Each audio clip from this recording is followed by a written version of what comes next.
Sir K M Shah Jahan മൂന്നാം വട്ടവും അധികാരം എന്നുള്ള ലക്ഷ്യത്തിലേക്കാണ് CPM പോകുന്നത്. ഒരു പാർട്ടി എന്നുള്ള നിലയിൽ അല്ലെങ്കിൽ പാർട്ടി അണികൾക്ക് അത് എത്രത്തോളം ദഹിക്കുന്ന ഒരു കാര്യമാണ് മൂന്നാം വട്ടവും CPM തന്നെ ഭരിക്കുക എന്നുള്ളത്? അല്ല, അത് CPM അണികൾക്ക് എത്രത്തോളം ദഹിക്കും എന്നുള്ളതിൻ്റെ ഏറ്റവും വലിയ തെളിവ് 2019-ലും 2024-ലും നമുക്ക് കിട്ടിയതാണ്. 2019 ഇത്രയൊന്നും ജീർണിച്ചിട്ടില്ല, ഇത്രയൊന്നും ചീഞ്ഞിട്ടുമില്ല, ഇത്രയും നാറിയിട്ടുമില്ല, എന്നിട്ടും ഒരു സീറ്റാണ് കിട്ടിയത്. ശബരിമല എന്ന് പറയുന്ന ഒരു വിഷയം ഉണ്ടായിരുന്നു. എന്നാൽ 2024 ആകെ ഉണ്ടായിരുന്ന വികാരം പിണറായി വിരുദ്ധ വികാരം മാത്രമായിരുന്നു. അന്ന് ഇത്രയും ചീഞ്ഞിട്ടില്ല, 75% ചീഞ്ഞിട്ടുള്ളായിരുന്നു. പക്ഷേ 2019 എന്താ 24 എന്താ സംഭവിച്ചത്? ഒരു സീറ്റിൽ ആകെ 20,000 വോട്ടിൻ്റെ ഭൂരിപക്ഷം വെച്ചാൽ അത് കെ രാധാകൃഷ്ണൻ എന്ന് പറഞ്ഞ വ്യക്തി ഉള്ളതുകൊണ്ട് മാത്രം. പിന്നെ BJPക്ക് ഒരു സീറ്റ് പോവുകയും ചെയ്തു. അപ്പം CPM-കാരുടെ വികാരം ഈ തെരഞ്ഞെടുപ്പുകളിൽ എല്ലാം പ്രതിഫലിക്കുന്നുണ്ട്. ഇപ്പം 2019 ശബരിമല വന്നു എന്ന് പറയുമ്പോഴും CPM-ൻ്റെ ഒരു വികാരമുണ്ട്. 2024 ഒരു സീറ്റേ കിട്ടിയുള്ളൂ എന്ന് മാത്രമുള്ളതല്ല, ഓരോ സീറ്റിലെയും ഭൂരിപക്ഷം നിങ്ങൾ നോക്കൂ. എൻ്റെ ഓർമ്മ ശരിയാണെങ്കിൽ 10 സീറ്റിലെങ്കിലും 1,00,000-ലധികം വോട്ടിൻ്റെ ഭൂരിപക്ഷം ഉണ്ടായിരുന്നു. ഇപ്പോൾ എറണാകുളത്തൊരു സ്ത്രീയുമായി ബന്ധപ്പെട്ടിട്ടുള്ള എറണാകുളത്ത് 2,50,000 വോട്ടിൻ്റെ ഭൂരിപക്ഷമാണ്. സാധാരണഗതിയിൽ എറണാകുളത്ത് ഒരു 1,15 ലക്ഷം വോട്ടിൻ്റെ അപ്പോൾ 1,00,000 വോട്ടിൻ്റെ തന്നെ ഭൂരിപക്ഷമാണ്. ഇപ്പോൾ കെ സുധാകരൻ രോഗാതുരനായിരുന്നു, എന്നിട്ടും കണ്ണൂർ 1,15 ലക്ഷം വോട്ടിൻ്റെ ഭൂരിപക്ഷം. പൊന്നാനിയിലും മഞ്ചേരിയിലും 2,50,000 ലക്ഷം വോട്ടിൻ്റെ ഭൂരിപക്ഷം. അപ്പോൾ ആ ഒരു എതിർപ്പിൻ്റെ ആഴം 2024 തന്നെ പ്രകടമായതാണ്. 2024 ശ്രീ ഓർമ്മ ഉണ്ടാവും, ഇലക്ഷൻ കഴിഞ്ഞിട്ട് നടന്ന ജില്ലാ കമ്മിറ്റികളിലെല്ലാം പിണറായിന് അതിഭീകരമായിട്ടായിരുന്നു വിമർശനം. എൻ്റെ ഓർമ്മ ശരിയാണെങ്കിൽ തിരുവനന്തപുരം ജില്ലാ കമ്മിറ്റിയിൽ കരമന ഹരി ഇയാളുടെ വീടിൻ്റെ അടുക്കളയിൽ വരെ പണക്കാരന് കയറിച്ചെല്ലാം എന്ന് വരെ പറയുകയും ആ സമയത്ത് അയാളെ പാർട്ടിയിൽ നിന്ന് പുറത്താക്കാനുള്ള നീക്കങ്ങൾ നടക്കുകയും പിന്നെ അതിനകത്തെല്ലാം പിൻവലിഞ്ഞു. എനിക്ക് തോന്നുന്നു CPM അണികൾക്ക് ഒരു CPM സർക്കാരിനെതിരെ ഉണ്ടായിട്ടുള്ളതിൽ വെച്ച് ഏറ്റവും തീവ്രവും തീക്ഷ്ണവുമായിട്ടുള്ള എതിർപ്പാണ് ഇപ്പോഴത്തെ ഗവൺമെൻറ്റിനെതിരെ ഉള്ളത് എന്നായിരിക്കും. ഇപ്പോഴത്തെ ഗവൺമെൻറ്റിനെതിരെ എന്ന് പറയുന്നതിനേക്കാൾ പിണറായി വിജയനെതിരെ എന്ന് പറയുന്നതായിരിക്കും ഉചിതം എന്നായിരിക്കും. ഇപ്പോൾ നമ്മൾ CPM-ൻ്റെ ചരിത്രം തന്നെ എടുത്ത് നോക്കി കഴിഞ്ഞാൽ നമുക്കറിയാം, പാർട്ടി സെക്രട്ടറിയാണ് എല്ലാം, പരമോന്നത നേതാവ്. ഇപ്പം അച്യുതാനന്ദ മുഖ്യമന്ത്രിയായിരുന്ന സമയത്ത് പിണറായി വിജയനായിരുന്നു പാർട്ടി സെക്രട്ടറി. ഓരോ ഫയലിലും VS ഒപ്പിടേണ്ട സ്ഥലത്ത് ഇങ്ങനെ ഇൻഡ്യൂ ഇട്ടിട്ട് കൂടി കൊടുത്തു വിടുക ചെയ്തുകൊണ്ട് ഇല്ലെന്നൊരു ഇടതുപക്ഷ ഏകോപന സമിതി ഉണ്ടാക്കി. എന്നുവെച്ചാൽ VS-ന് അനങ്ങാൻ പറ്റാത്ത നിലയിലായിരുന്നു. അപ്പോൾ ആ നിലയിലായിരുന്നു പാർട്ടിയുടെ ഒരു ഗ്രിപ്പ് എന്ന് പറയുന്നത്. എന്നാൽ ഇയാൾ പിന്നെ മുഖ്യമന്ത്രി സ്ഥാനം വന്നതോടുകൂടി, കോടിയേരി വന്നതോടുകൂടി ഇയാൾ പാർട്ടിയുടെ അധികാരവും കൂടി ഇയാൾ ഗവൺമെൻറ്റിലേക്കും കൊണ്ടുപോയി. ഇയാളാണ് കഴിഞ്ഞ 2016 മുതൽ തന്നെ പാർട്ടിയുടെയും ഗവൺമെൻറ്റിൻ്റെയും മുഴുവൻ കാര്യങ്ങളും തീരുമാനിക്കുന്നത്. മനസ്സിലായി? എൻ്റെ അറിവ് ശരിയാണെങ്കിൽ എന്ന് വെച്ചാൽ അത് പൊതുവെ എല്ലാവർക്കും അറിയാവുന്നതാണ്, ഒരു കാര്യവും പാർട്ടി ഇയാൾ ചർച്ച ചെയ്യാൻ വേണ്ടിയിട്ട് കൊടുക്കാറില്ല. അത് കഴിഞ്ഞൊരു 6-7 വർഷക്കാലമായിട്ട് അങ്ങനെയാണ്. ഇപ്പോൾ 2 തവണ മത്സരിച്ചവരെ മത്സരിപ്പിക്കാതിരിക്കേണ്ട തീരുമാനങ്ങൾ അതെല്ലാം തന്നെ ഈ ഒരൊറ്റയാളുടെ തീരുമാനമാണ്. അത് തന്നെ CPM-നകത്ത് വലിയ എതിർപ്പുണ്ടാക്കുന്ന ഒരു സാധനമാണ്. കാരണം CPM-നകത്ത് എല്ലാം പാർട്ടിയാണ് തീരുമാനിക്കുന്നതെന്നാണല്ലോ, ഒന്നുകിൽ പാർട്ടി സംസ്ഥാന കമ്മിറ്റി അല്ലെങ്കിൽ പാർട്ടി സംസ്ഥാന സെക്രട്ടേറിയറ്റ്. അത് മാറിയിട്ട് ഈ ഒരാളിലേക്ക് അത് കേന്ദ്രീകരിച്ചതിലുള്ള എതിർപ്പ് അതിരൂക്ഷമാണ് ഈ പാർട്ടിയിൽ. പക്ഷേ നിർഭാഗ്യവശാൽ ആ എതിർപ്പ് ഒന്ന് പോളറൈസ് ചെയ്യാനായിട്ടുള്ളൊരു ശക്തി കേന്ദ്രം അതിനകത്തില്ല. അത് 2014 VS പോയതോടുകൂടി അത് പോയി.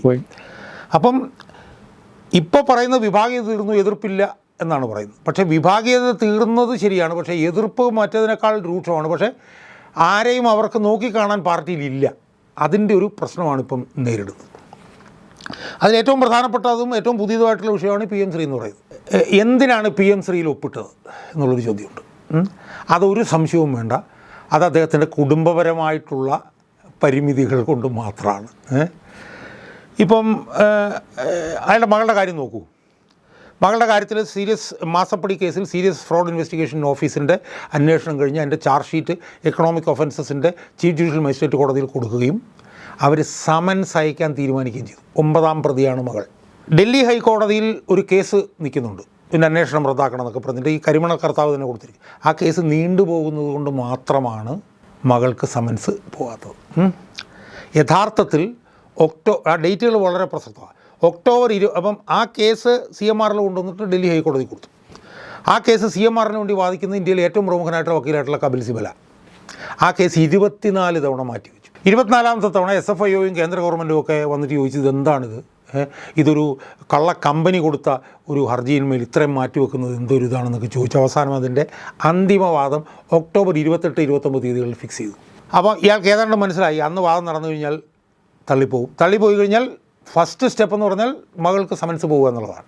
അത് കണ്ടുകൊണ്ടാണ് അയാൾ മുൻകൂട്ടി PM ശ്രീക്ക് വേണ്ടിയിട്ടുള്ള പണി ആരംഭിക്കുകയും അതിന് മുന്നോടിയായി അമിത്ഷായും മോദിയും പോയി കാണുകയും അവർക്ക് ഈ ഉറപ്പ് ഒപ്പിടാം, മകളുടെ കാര്യത്തിൽ സംഭവിക്കരുതെന്നുള്ള ഉറപ്പ് കൊടുത്തതിൻ്റെയും അടിസ്ഥാനത്തിലാണ് PM ശ്രീ ഒപ്പിട്ടെന്നുള്ളത് ക്രിസ്റ്റൽ ക്ലിയറാണ്. എൻ്റെ ഡേറ്റ് ലൈനൊന്നും ഞാൻ പറയുന്നില്ല. അപ്പോൾ അതിൻ്റെ ഭാഗമായി അയാളുടെ സ്വന്തം താല്പര്യത്തിന് വേണ്ടി അയാളുടെ പാർട്ടിയുടെ പ്രത്യയശാസ്ത്രത്തെ അടിയറ വെച്ചു എന്നുള്ളൊരു ഭയങ്കരമായ ഫീല് പാർട്ടി അണികളിൽ ശക്തമാണ്.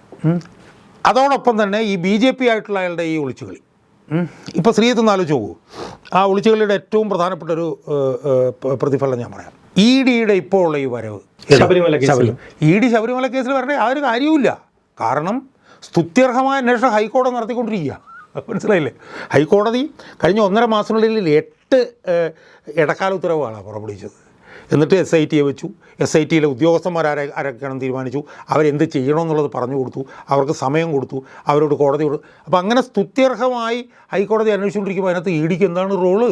ഒരു റോളുമില്ല. എന്നിട്ടും ED അന്വേഷിക്കണമെന്ന് പറഞ്ഞിട്ട് വരിക. ഇനി ED പിണറായി വിജയനുമായി ബന്ധപ്പെട്ട കേസുകൾ അന്വേഷിച്ചതിൻ്റെ ചരിത്രം നിങ്ങളൊന്ന് എടുത്ത് നോക്കിയേ. സ്വർണ്ണക്കടത്ത് കേസ്, ഡോളർ കടത്ത് കേസ്, മാസപ്പടി കേസ്, ഈ ഒരു കേസിലും ED പിണറായി വിജയനെതിരായിട്ട് ഒരു നീക്കം നടത്തിയിട്ടില്ല. ഈവൻ കരിവന്നൂർ കേസിൽ പോലും കുറ്റപത്രം സമർപ്പിച്ചിട്ട് മാസങ്ങളായി, അനക്കയില്ല. അപ്പോൾ ഇപ്പോൾ വരുന്നതിൻ്റെ ലക്ഷ്യം എന്ന് പറയുന്നത് വന്നിട്ട് ഇത് പയ്യെ നിർജ്ജീവമാക്കുക എന്നുള്ളതാണ്. പക്ഷേ ഭാഗ്യത്തിന് ഹൈക്കോടതി ഇതിനകത്ത് ഇടപെട്ടിട്ടുള്ളത് കൊണ്ട് ആ നിലയിൽ വരാനുള്ള സാധ്യത.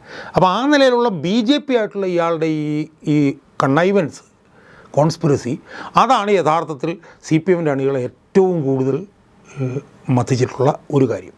2, ഇയാളിലേക്ക് അധികാരം മുഴുവൻ കേന്ദ്രീകരിക്കും.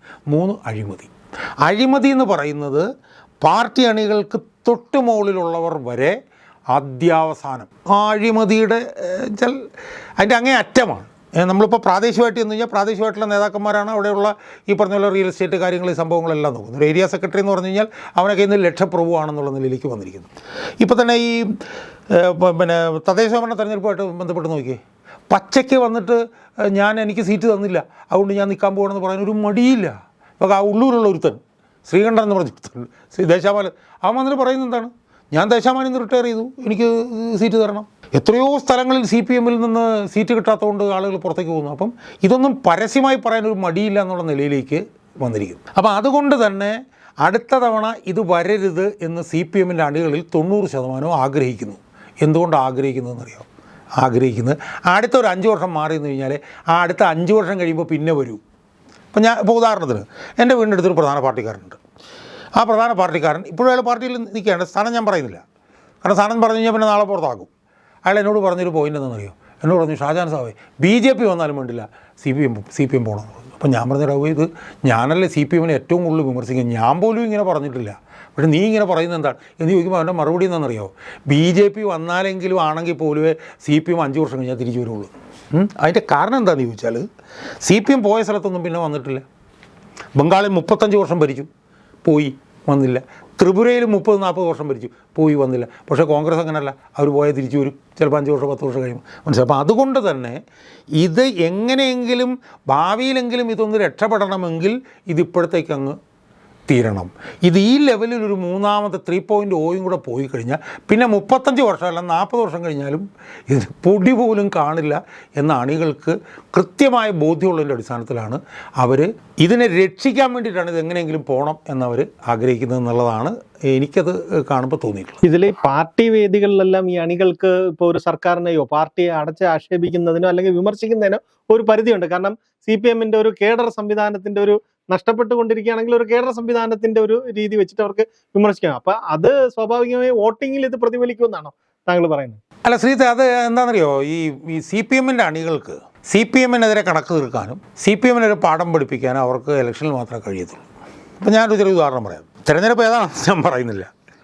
ഒരു തെരഞ്ഞെടുപ്പിൻ്റെ പ്രചരണത്തിൻ്റെ ലോക്സഭാ തെരഞ്ഞെടുപ്പിൻ്റെ ഒരു അന്തിമഘട്ടത്തിൽ എന്നെ ഒരു പാർട്ടിക്കാരൻ വിളിച്ചിട്ട് എന്നോട് ചോദിച്ചു, ഷാജാൻ സഭ തിരുവനന്തപുരത്ത് CPM തോക്കുമല്ലോ അല്ലേ എന്ന് ചോദിച്ചു. അപ്പോൾ ഞാൻ പറഞ്ഞത് അതിനാണ് സാധ്യത. അങ്ങനെ ചോദിക്കുമ്പോൾ ബാക്ക്ഗ്രൗണ്ടിൽ LDF സിന്ദാബാദ്, പിണറായി വിജയൻ സിന്ദാബാദ് എന്നൊക്കെ പറഞ്ഞിട്ട് മുദ്രാവാക്യം കേൾക്കാം. അപ്പോൾ ഞാൻ ചിലപ്പോൾ ഇതിങ്ങനെ പുറകിൽ അത് ഞാൻ LDFൻ്റെ ഒരു പ്രചരണ യോഗത്തിൻ്റെ സ്റ്റേജിലിരിക്കുകയാണ്. LDFൻ്റെ പ്രചരണ യോഗത്തിൻ്റെ സ്റ്റേജിലിരുന്നുകൊണ്ടാണ് LDF തോക്കുമോ എന്ന് ചോദിക്കുന്നത്, മനസ്സിലായോ? ഇനി LDF തോക്കുന്ന CPM തോക്കുന്ന പരസ്യമായി പറഞ്ഞാൽ നാളെ ചിലപ്പോൾ കൈയും കാലും ഉണ്ടാവില്ല. അതുകൊണ്ട് അവരുടെ എതിർപ്പ് പ്രകടിപ്പിക്കുന്നത് തിരഞ്ഞെടുപ്പിൽ വോട്ട് ചെയ്തിട്ടാണ്. അതിൻ്റെ ഏറ്റവും വലിയ തെളിവല്ലേ 2024. നിങ്ങളൊന്ന് ആലോചിച്ച് നോക്കൂ ശ്രീത്, 5 ലക്ഷം പാർട്ടി മെമ്പർഷിപ്പ്, 25 ലക്ഷം 30 ലക്ഷം CITU മെമ്പർഷിപ്പ്, പിന്നെ KSTA NGO യൂണിയൻ വെച്ചാൽ എല്ലായിടത്തും ഇത് മാത്രമല്ലേ ഉള്ളൂ. കഴിഞ്ഞ 2024 തെരഞ്ഞെടുപ്പിൽ ഒരു മണ്ഡലത്തിൽ ഞാൻ അറിഞ്ഞിടത്തോളം ഒരു 2-3 കോടി രൂപ ചിലവഴിച്ചു എന്നാണ് ഞാൻ കേട്ടത്, ലോക്സഭാ മണ്ഡലത്തിൽ. എന്നിട്ട് പോലും ആകെ 20,000 വോട്ടിൻ്റെ ഭൂരിപക്ഷമാണ് കിട്ടിയത്. 2019 ശബരിമല എന്ന് പറയായിരുന്നു, പക്ഷേ 2024 പിണറായി വിരുദ്ധ വികാരം മാത്രമേ ഉണ്ടായിരുന്നുള്ളൂ, മനസ്സിലായി? അപ്പം ആ ഷിഫ്റ്റ് മുഴുവൻ CPMൻ്റെ വോട്ടിൻ്റെ ഷിഫ്റ്റാണ്, മനസ്സിലായോ? അപ്പം അതുകൊണ്ട് തന്നെ അവർക്ക് എതിർപ്പ് പ്രകടിപ്പിക്കാൻ കഴിയുന്ന തെരഞ്ഞെടുപ്പിൽ മാത്രമാണ്. ആ എതിർപ്പ് അവരനങ്ങാതിരുന്ന് ഇപ്പം തന്നെ പറയുന്നുണ്ടല്ലോ, ക്ഷേമ പെൻഷൻ കൂട്ടി, മറ്റു കൂട്ടി മറിച്ച് കൂട്ടി, ഇതെല്ലാം പാർട്ടി അണികൾ മേടിക്കും, കൃത്യമായി മേടിക്കും. പക്ഷേ കൃത്യമായി മേടിക്കുമെങ്കിലും അവരെവിടെ കുത്തുമെന്നുള്ളത് പാർട്ടിക്കാർക്ക് തന്നെ നല്ലപോലെ അറിയാം. അതിൻ്റെ ആശങ്ക അവരെ വല്ലാതെ ബാധിച്ചിട്ടുണ്ട്. അതിൻ്റെ മുകളിലാണ് ഈ ശബരിമല പോലുള്ള വിഷയങ്ങൾ. ഈ ശബരിമല എന്ന് പറഞ്ഞ വിഷയമുണ്ടല്ലോ, അതിഭീകരമായിട്ട് ഇതിനെ ബാധിക്കാൻ പോവുക, ഒരു സംശയവും അക്കാര്യത്തിലില്ല. ഇതിൻ്റെ 1 ലക്ഷം ഇരട്ടി തീവ്രത കുറഞ്ഞ വിഷയമായിരുന്നു യുവതി പ്രവേശം.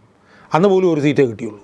ഇപ്പോൾ അതല്ല. ഇപ്പോൾ CPMകാരൻ ഇതിനകത്തൊരു പ്രധാന പ്രശ്നം എന്ന് പറയുന്നത്, അതായത് നമ്മൾ ഈ 3 മതങ്ങളെടുത്ത് നോക്കിയാൽ ക്രിസ്ത്യാനികളുടെ മതസ്ഥാപനങ്ങളെല്ലാം അവരുടെ നിയന്ത്രണത്തിലാണ്, മുസ്ലിങ്ങളുടെ മതസ്ഥാപനങ്ങളും അവരുടെ നിയന്ത്രണം. പക്ഷേ ഹിന്ദുക്കൾ എന്ന് പറഞ്ഞാൽ കേരളത്തിലെ പ്രബല വിഭാഗത്തിൻ്റെ മതസ്ഥാപനങ്ങളും ക്ഷേത്രങ്ങളും എല്ലാം സർക്കാരിൻ്റെ കയ്യിലാണ്, മനസ്സിലായി?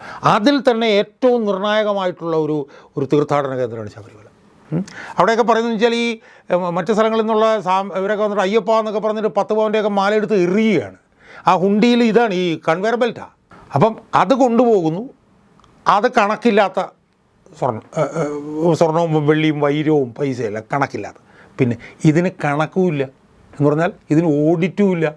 അപ്പോൾ ഓഡിറ്റില്ലാത്ത കണക്കില്ലാത്ത സ്വർണം. ഞാൻ കഴിഞ്ഞൊരു പത്രസമ്മേളനത്തിൽ പോയപ്പോൾ എൻ്റെ സുഹൃത്ത് എന്ന് പറയായിരുന്നു, ഒരു 400-500 കോടി രൂപയാണ് അവിടെ കണക്കില്ലാതെ, ഇതിന് ഓഡിറ്റും ഇല്ല. 2015 പോലെ ഓഡിറ്റില്ല. അപ്പോൾ അതിനകത്തു നിന്ന് നല്ലപോലെ ആരറിയാനാണ്? ഇപ്പം തന്നെ ഹൈക്കോടതി സ്വമേധയാ കേസെടുത്തില്ലായിരുന്നെങ്കിൽ ആരറിയും, മനസ്സിലായി? അപ്പോൾ അത് വല്ലാതെ നടന്നുകൊണ്ടിരിക്കുകയാണ്. അപ്പം ഹിന്ദു മതവിഭാഗങ്ങളെ സംബന്ധിച്ചിടത്തോളം അവർ ഒരു വിശ്വാസത്തിൻ്റെ ഭാഗമായി കൊടുക്കുന്ന കാണിക്ക ഈ CPMൻ്റെ ഒത്താശയോടുകൂടി അടിച്ചെടുത്തുകൊണ്ട് പോകുന്നു എന്ന് പറയുന്നതിൻ്റെ ഒരു എതിർപ്പുണ്ടല്ലോ, അത് ഞാൻ പറഞ്ഞ ഈ പഞ്ചായത്ത് തിരഞ്ഞെടുപ്പിൽ പോലും CPMനെ പൂർണ്ണമായി വിഴുങ്ങിയാൽ പോലും അത്ഭുതമില്ല എന്ന് പറയുന്നൊരു വലിയ അണുബോംബിൻ്റെ. അതുകൊണ്ടാണ് MP ഗോവിന്ദനൊക്കെ വന്നിട്ട് പറഞ്ഞു, 1.5 പവൻ സ്വർണം പോലും അയ്യപ്പൻ്റെത് കൊണ്ടുപോകാൻ ഞങ്ങൾ അനുവദിക്കില്ല, ഏത് വലിയവനാണെങ്കിലും, മനസ്സിലായി? അപ്പോൾ അവിടെ ഇപ്പോൾ വന്നിരിക്കുന്ന പ്രശ്നം എന്താ? ഇവർ വിചാരിച്ചിരുന്നത് എന്താണ്? കുറേ ഉദ്യോഗസ്ഥന്മാരെ കുറ്റക്കാരാണെന്ന് പറയും, ഉദ്യോഗസ്ഥന്മാരെ ഞങ്ങൾ അറിഞ്ഞു. പക്ഷേ വാസു അറസ്റ്റ് ചെയ്തപ്പോൾ തന്നെ പാളിപ്പോയില്ലേ? ഇനിയിപ്പം പത്മനാഭൻ അറസ്റ്റ് ചെയ്യാതിരിക്കാൻ പറ്റുമോ? PS പ്രസാദ്. അപ്പം 3 CPM ദേവസ്വം ബോർഡ് പ്രസിഡന്റുമാർ സ്വർണ്ണക്കൊള്ളയുമായി ബന്ധപ്പെട്ട് ജയിലിൽ പോയാൽ പിന്നെ CPM തീർന്നു, പിന്നെ ഒന്നും പറയാനില്ല. അതുകൊണ്ട് തന്നെയാണ് ഈ കോൺഗ്രസ്സുകാരെന്ന് പറഞ്ഞ പോലെ ഒരു രാഷ്ട്രീയ പ്രവർത്തനം നടത്താതെ ഈ മണ്ണും ചാരിയും നമ്മൾ പെണ്ണും കൊണ്ടുപോയി എന്ന് പറഞ്ഞ പോലെ ഈ തിരുവനന്തപുരത്തൊക്കെ ഉൾപ്പെടെ കോൺഗ്രസ് മേയർ വന്നാൽ പോലും എനിക്കൊരു അത്ഭുതമില്ല എന്നുള്ള നിലയിലാണ് രാഷ്ട്രീയം നിൽക്കുന്നത് എന്നാണ് നമുക്ക് പൊതുവിൽ നിരീക്ഷിക്കുമ്പോൾ നമുക്ക് കാണാൻ കഴിയും. ഈ CPMനെ സംബന്ധിച്ചിടത്തോളം ഒരു നിലനിൽപ്പിൻ്റെ ഒരു പ്രശ്നം കൂടെയുണ്ട്. കാരണം ബംഗാളിൽ ഇപ്പോൾ പാർട്ടിയുടെ കൊടി കെട്ടാൻ പോലും പറ്റാത്തൊരവസ്ഥയാണ്. ത്രിപുരയിലും സമാനമാണ്. CPM ഒരു സോഷ്യൽ എഞ്ചിനീയറിംഗ് ഒക്കെ നടത്തത്തില്ലേ? കാരണം അവരുടെ ആ ഒരു കേരളം കൂടെ നഷ്ടമാവാതിരിക്കാനുള്ള ഒരു പ്രവർത്തനങ്ങളിലേക്ക്, ഒരു തിരുത്തലിലേക്കൊക്കെ വരിക എന്നുള്ള രീതി. അല്ല ശ്രീജിത്ത്, അതിൽ തിരുത്തൽ എന്നുള്ളത് പറയട്ടെ ഞാൻ അതിലേക്ക്. അതായത് ഈ CPM സാമാന്യം വിജയകരമായ നിലയിൽ ഒരു സോഷ്യൽ എഞ്ചിനീയറിംഗ് നടത്തിക്കൊണ്ട് വരികയായിരുന്നു. അത് എത്രത്തോളം ഫലപ്രദമാകുമായിരുന്നു എന്നുള്ളത് എനിക്കറിയില്ല.